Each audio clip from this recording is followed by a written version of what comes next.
Hey guys, what's up? Before you get excited, no, this is not a talk on depression part 2. This is the surprise video that I told you guys I was going to put out before I put out the part 2. If you didn't know about this video, I talked about it on the Snapchat account, the motivational Snapchat account. If you do not follow that, please go follow it. I do put updates on there, and I do talk some on there. I do speak to you guys, and I do little talks to you guys on there. So if you don't follow it, please do. So what this is kind of like a mini story time, just so that I can give you guys some background, just so that you guys can understand why it is I talk about what I talk about. This is not a woe is me, this is not a feel sorry for me video. This is what I said, exactly what it is. It's a background information so that you guys can understand why it is I harp on so many of the things that I harp on my YouTube videos. I have lived a complicated life, and I don't want to say a bad life, because there are people that have lived through things much worse than what I have. But there are people that have had it much easier than I have also. So let's say that it's just complicated. I'm not going to go into too much detail, because this video is not about me. But I do want to share one situation with you guys that deeply affected me when it was going on. So, about 2 years ago, I got diagnosed with moderate depression.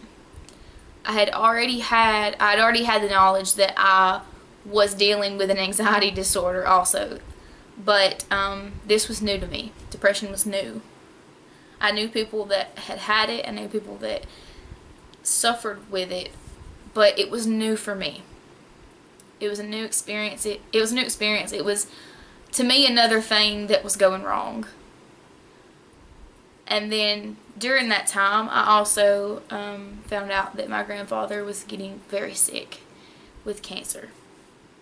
He was not going to be able to make it, and soon after that, he passed away. So during all of this, I was at college, like I am right now, and it took a lot out of me.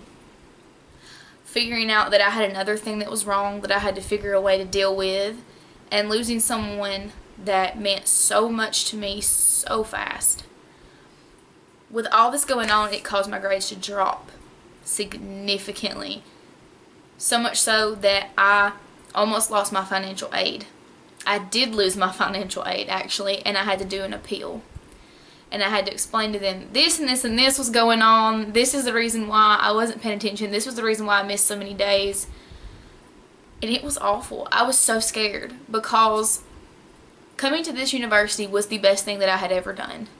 It's the best thing that I've ever done. It's the best decision that I've ever made. I found myself here. I gained a confidence here. It felt like home. To me, this is my home.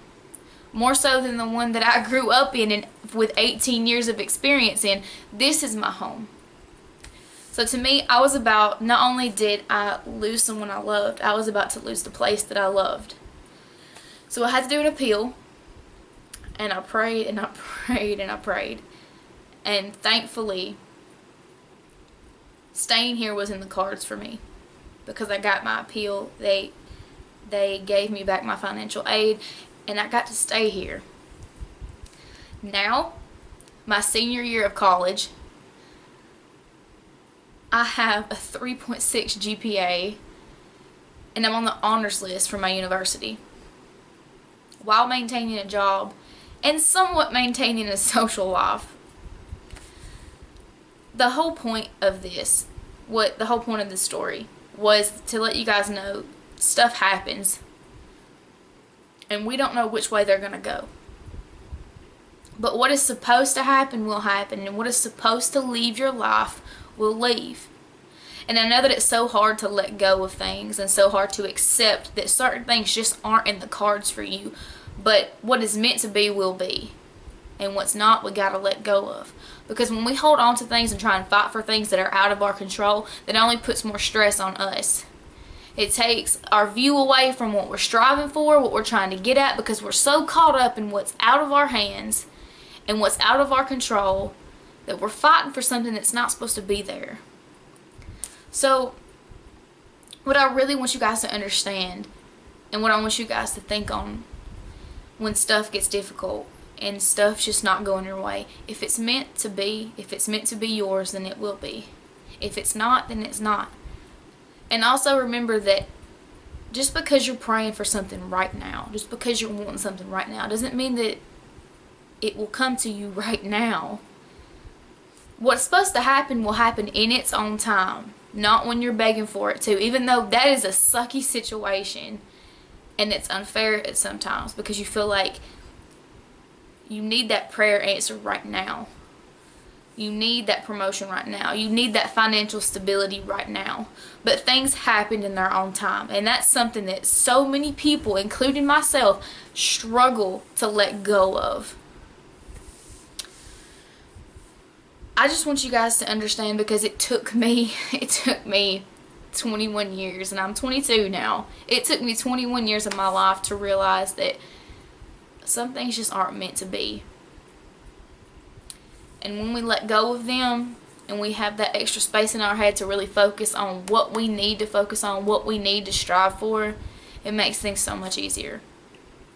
I love you guys, and the Talk on Depression Part 2 will be coming soon, I promise. But just wait on it. It's coming, I promise. I just wanted to do this talk really quick because it's something that I felt like you guys would like to hear about. Leave a comment, subscribe if you haven't yet. I love you guys so much. Thank you for watching.